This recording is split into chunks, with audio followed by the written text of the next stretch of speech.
ஜோடி are you ready winner இவங்க தானா 100வது நாள் அப்படின்னு சொல்லி இந்திரஜா குடும்பம் ரொம்ப சந்தோஷமா ஒரு விஷயத்த சொல்லி இருக்காங்க.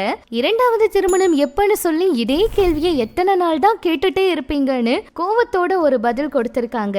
அஜித் தவிர சினிமாவில இருந்து ஓய்வு பெற போறாரா? வாங்க என்ன நடந்திருக்கு அப்படிங்கறத இந்த வீடியோல பார்த்து தெரிஞ்சுக்கலாம். ஜோடி ஆர் யூ ரெடி சீசன் 2 ரொம்ப நல்லா போயிட்டு இருக்கு, எல்லாருக்குமே தெரியும். இந்த சீசன் 2 வந்து ஃபைனலுக்கு வந்துருச்சுங்க. சீசன் 2ல யாரு வின்னர் ஆக போறாங்க அப்படிங்கிற கேள்வியை எல்லாருமே கேட்டுக்கிட்டு இருக்காங்க. ரொம்ப ஆவலோட வெயிட் பண்ணிட்டு இருக்காங்க அப்படின்னு சொல்லலாம். ஒவ்வொருத்தருமே நல்லா பெர்ஃபார்ம் பண்ணிட்டு இருக்காங்க. அந்த வகையில சீசன் 2ல வந்து ராணி குமாரி அபினவ் இந்த ஜோடி தான் வின்னர் பட்டத்தை தட்டி இருக்காங்க அப்படிங்கிற ஒரு தகவல் இணையத்துல வெளியாகி இருக்கு. மே 4ஆம் தேதி தான் ஃபைனல்ஸ் டெலிகாஸ்ட் ஆக இருக்கு. இந்த நிலையில இப்படி ஒரு நியூஸ் வந்திருக்குங்க. சோ ஃபேன்ஸ் எல்லாம் வந்து அவங்களுக்கு இப்பவே வாழ்த்துக்கள் சொல்லி உண்மைதானா அப்படின்னு கேட்டுக்கிட்டு இருக்காங்க. இப்படி இது ஒரு பக்கம் இருக்க, இந்திரஜா ரோபோ சங்கர் அவங்களுடைய வீட்டுல அடுத்தடுத்த திருமணம் குழந்தைன்னு சந்தோஷமான விஷயங்களை அவங்களுடைய சமூக வலைதள பக்கத்துல பதிவிட்டு இருக்காங்க.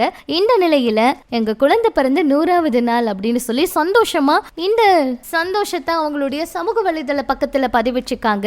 ரொம்ப ஹாப்பியா இந்த புகைப்படங்களை ஷேர் பண்ணிருக்காங்க. இப்படி இது ஒரு பக்கம் இருக்க, மேக்னா அவங்க கிட்ட எப்ப பார்த்தாலுமே உங்களுக்கு எப்பங்க செகண்ட் மேரேஜ் அப்படிங்கிற மாதிரி கேள்விகளை எல்லாருமே கேட்டுட்டு இருக்காங்க. அவங்களும் கோவமா பதிலடி கொடுத்தாலும் இவங்க கேட்கிற கேள்வியை நிப்பாட்டவே மாட்டேங்கிறாங்க. இந்த நிலையில மேக்னா ராஜ் அவங்க அவங்களுடைய 2ஆம் திருமணம் பத்தி சமூக வலைதளங்கள்ல வந்த வதந்திகளை எல்லாம் பார்த்துட்டு, எத்தனை ஜென்மம் எடுத்தாலும் சரி என்னோட கணவர் மட்டும்தான், என் வாழ்க்கையில இனி யாருக்கும் இடமே கிடையாது. சில பேர் திருமணம் பண்ணிக்கோ குழந்தைய பார்த்துக்கோ அப்படின்லாம் சொல்றாங்க.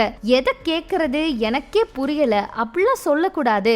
எனக்கு வந்து என்னோட வாழ்க்கைய பத்தி தெரியும். எனக்கு எப்பவுமே மட்டும்தான் கணவர். சின்ன வயசுல கணவரை இழந்ததுனால இப்படியெல்லாம் கேள்வி கேட்க கூடாது. எனக்கு என் மகன் இருக்கா, நான் சந்தோஷமா என் மகனை பாத்துக்கிறேன். யாரும் இப்படிப்பட்ட கேள்விகள் எல்லாம் கேட்காதீங்க, வதந்திகளை பரப்பாதீங்க. இனியெல்லாம் வந்து இப்படி கேட்டுட்டு இருக்காதீங்க. இதுக்கு ஒரே முற்றுப்புள்ளி என்னோட வாழ்க்கையில அவருக்கு தவிர வேற யாருக்கும் இடம் இல்ல அப்படிங்கிற மாதிரி அவங்க சொல்லியிருக்காங்க. இப்படி இது ஒரு பக்கம் இருக்க, அஜித் அவரு இனிமேல் சினிமாவில நடிக்க மாட்டாரா அப்படிங்கிற மாதிரி தான் ரசிகர்கள் ரொம்ப அதிர்ச்சி ஆகியிருக்காங்க. சினிமாவில இருந்து அஜித் அவர்கள் ஓய்வெடுக்க போறாரு, இனிமேல் சினிமாவில அவர் நடிக்க மாட்டாரு அப்படிங்கிற மாதிரி எல்லாம் ஏகப்பட்ட செய்திகளை வந்து பரப்பி விட்டுட்டு இருக்காங்க.